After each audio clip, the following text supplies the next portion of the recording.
I'm Rose Della, the Artistic Director and Principal of the Center for Indigenous Theatre.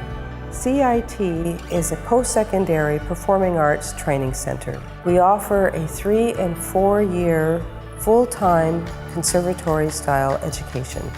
Our program is designed to connect theater training with traditional and contemporary Indigenous cultural practices, to advance artistic development, industry and business practices, and ultimately to cultivate professional opportunities.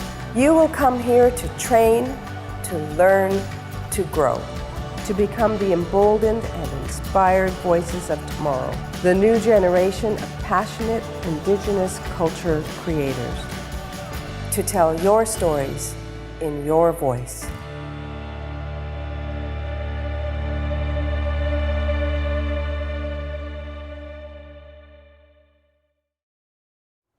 Bonjour, Bidwa a Gijgokwe Dishnakaz, Megazed Dodem. We are grateful to live and work and learn on this land and acknowledge the traditional caretakers of this land, the Huron-Wendat, the Mississaugas of the Credit, the Haudenosaunee Confederacy, and the Anishinaabe. Chimigwech caretakers, Chimigwech Kakamekwe. Welcome to the Center for Indigenous Theatre's info session. My name is Kian. And my name's Kai, and we're happy to have you join us today. We are here today to answer all of your questions about the school and how you can become a student in our class. Have you thought about pursuing your career as an artist? Let us know in the comments. If you're watching us right now, you probably have some questions in mind about the Center for Indigenous Theatre and what we're all about. Feel free to leave those in the comments as well. We'll start with a little history on CIT, show you what the program and school year may look like. Then we'll talk a little bit about our health and safety changes, as well as how to apply and get into the program. During our short time today, you'll also get a view of the future of our showcase from last year. Also, we are able to sit down with one of our alumni and one of the first students to graduate from our full-time program, Jeremy Prue. So stay tuned. Let's jump in with a brief history lesson. Go ahead. You got it. CIT was funded by James Buller and was originally a 6-week program called Native Theatre School. The Native Theatre School was renamed Center for Indigenous Theatre in 1994. We went to become a full-time program in 1999. We then expanded to a 3-year program in 2002, and we added a 4th year in 2018. And if you're still wondering what we're all about, CIT is a post-secondary program that provides training in acting, voice, and movement. We also offer cultural classes that are focused on dance, song, and oral history. We have partnerships across Canada that we'll share experiences with throughout the year. We're immersed in land-based teachings with Debajmajig storytellers of Manitowoc and Amitazi and Nipissing First Nation throughout the year. Now it's time for a feature of last year's showcase with my very self. Here is part 1. Let's watch.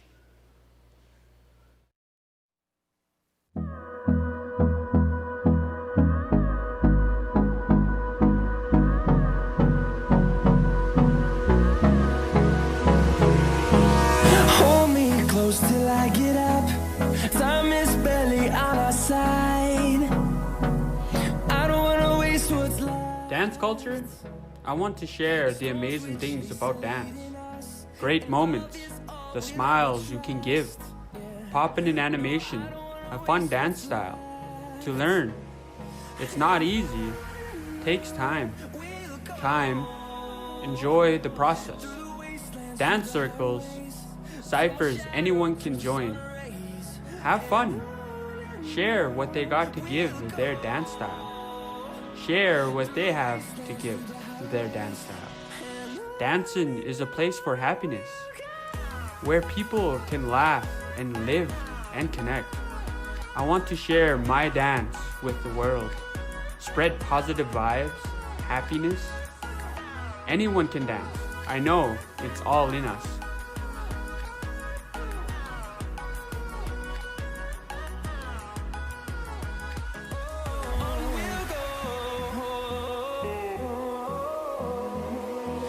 Finding life along the way, melodies we haven't played. No, I don't want no rest. Echoing around these walls, fighting to create a song. I don't wanna miss a beat. And on we'll go, through the wastelands, through the highways, till my shadow turns to sun rays. And on we'll go. I love watching that showcase. What was your favorite part, Kai? I really enjoy getting to see the work that you guys worked so hard to create. Now back to our program. Here's the outline of our current school year. The current cohort of first-year students started school in September. They began with the orientation period of CIT in Toronto. Students are now in full-time training with a winter break in between their studies. Students will then continue their training from January until May, leading up to graduation. Due to COVID-19, special protocols have been put into place. This includes, but is not limited to, mandatory social distancing and facial coverings, as well as sanitization and screening before entering CIT studios. The health and safety of our students, faculty, and staff members is of the utmost importance. That may leave you wondering what your class schedule may look like this upcoming school year. As our current health and safety regulations continue to develop, your training may be influenced by COVID-19. Here are your schedules. As you can see, it will be mostly in-person training this year. You have a variety of classes at CIT throughout the year, such as dance, voice, physical theater, singing, and story creation. It's now time for our interview with Jeremy Prue. Yay! Jeremy Prue, and I'm originally from Neoshingaming First Nation, but I'm currently based in Toronto. Okay, is there any way else you want to introduce yourself, just to let people, the viewers, know a little bit about yourself? Yeah, well, just going back to where my community is from, it's Ojibwe and Potawatomi community up north on the Bruce Peninsula, and that's where I grew up primarily for 20 years. And then I made the leap to move to Toronto. And the main reason for that was to attend CIT. So I made the leap, which came with some cultural shock, to go to the city around 19, 20 years old, having never lived off of the res in my life. And yeah, so it was quite scary and thrilling at the same time. And yeah, came to Toronto, and it's now come to the point where I've been in the city longer than I've actually been on the res, grown up on the res. Wow, that's awesome. Mm-hmm. That's cool to look back at, like how far you've come, and our students are just starting. Yeah, So that's awesome. yeah.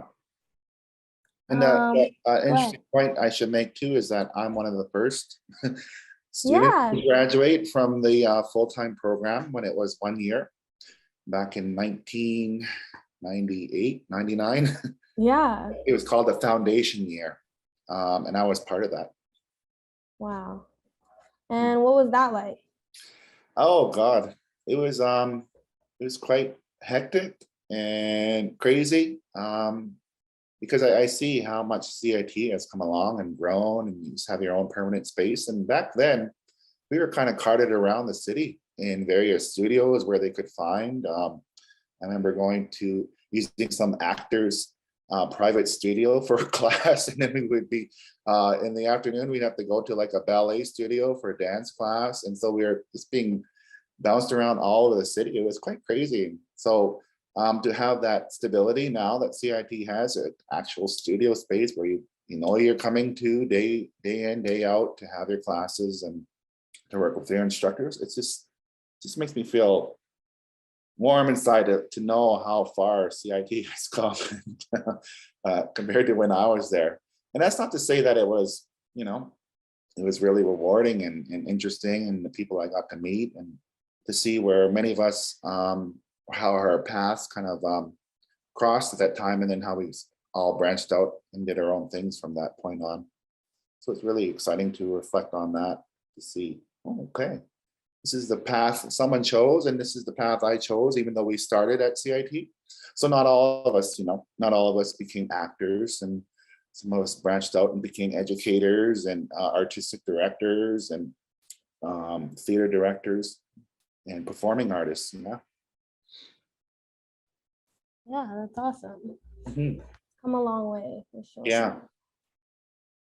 Okay, so on to that, what career have you been able to pursue after CIT? Well, after I graduated, I went as far as the two-year program. So from 98 to 2000. And after I graduated, I branched out into a little bit of dance. And that was partly due to the instructors that I had in those first couple of years. And one of them is still actually teaching there, Alejandro. He was one of my Wow. first there back in the day. And I also had Michael Gray Eyes, who's a pretty prolific film actor right now. And he still does theater, has his own company, Signal Theater. So those two men, and I remember another man named Boy Ladd. He's a traditional, he's a fancy dancer and a horse dancer. And so those three men really had an impact on me. So I thought, oh, okay, there's something else here besides acting. So I dabbled in some dance in my early 20s out at the Banff Center for the Arts, on top of auditioning for regular acting work, and kind of juggle those things. And then coincidentally, after that, I always on the back burner, even before I went to CIT, is I always wanted to study film. So after graduating CIT, dabbling in film, or not in film, in dance, I went to film school and went to York University and got my film degree. And so, Wow. yeah, so I guess I could say I've done it all. So, but it all comes back to storytelling. And so I just wanted to tell stories, and really just meeting artists in Toronto really inspired me, and thought, okay, wow, they're doing it, so can I, you know? And so in all facets, you know, throughout not just theater, but dance and filmmaking. And so that I just really got a taste for in terms of what I could do, what are the possibilities in terms of storytelling.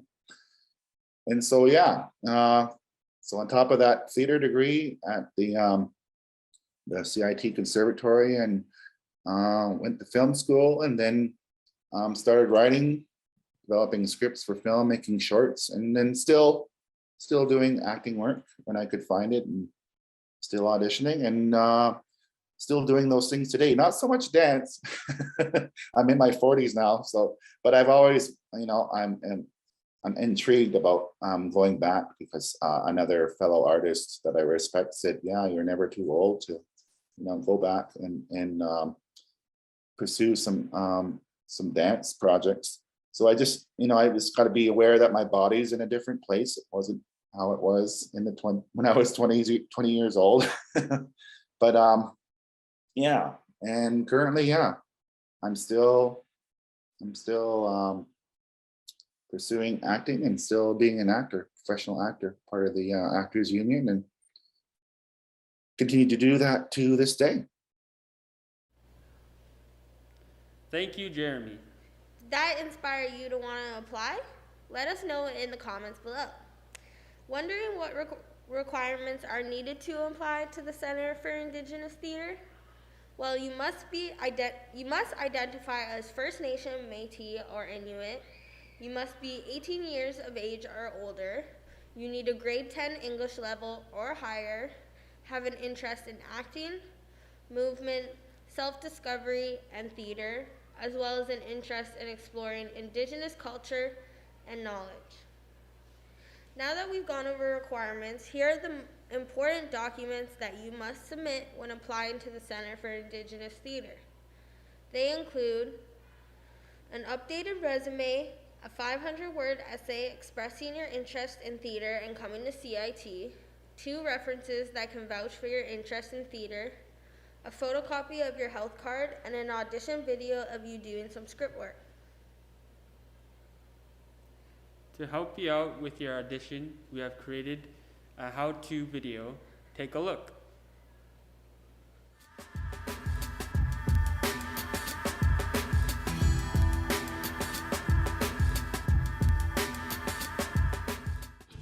Hi, I'm Sam Twin. I'm a 4th-year student here at Center for Indigenous Theater. Hi, I'm Teresa Cutneff, and I'm also a 4th-year student at the Center for Indigenous Theater. We'll give you some tips and tricks on how to do your monologues and get them sent into CIT. Yes, so first find an age-appropriate monologue for yourself. Use something from the Indigenous canon, something like from Thompson Highway, Drew Hayden Taylor, Kenneth T. Williams. Do you have any more? Keith Barker, Alanis King. And if you have any troubles finding anything like that, you could email CIT and we'll provide you with a monologue. So Sam, what did you do for your audition into CIT? I did Isaac from Thunderstick by Kenneth Williams. What about you? What did you do? I was sent a collection of different story pieces from Coyote City. What to wear? Wear something simple, neutral colors, something that you're comfortable and confident in. Yep. And you know, there's not really a time limit for it, but it should be around 3 minutes. If you have any other skills that you want to show, like singing, dancing, hand drumming, anything and everything, feel free to submit it. But you do have to have a monologue.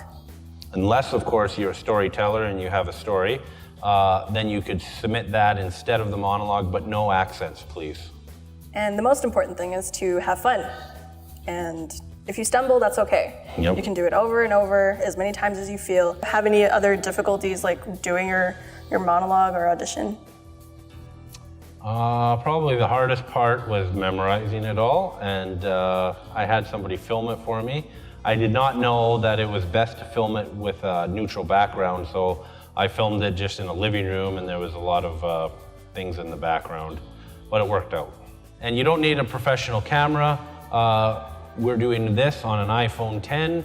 You can stack it up on some books or put it on a table, whatever you got to do. As long as it's capturing basically from half of your torso up so we can see your shoulders and your head. You can have a relative or somebody hold the camera for you, and you can just send that into CIT. Have fun.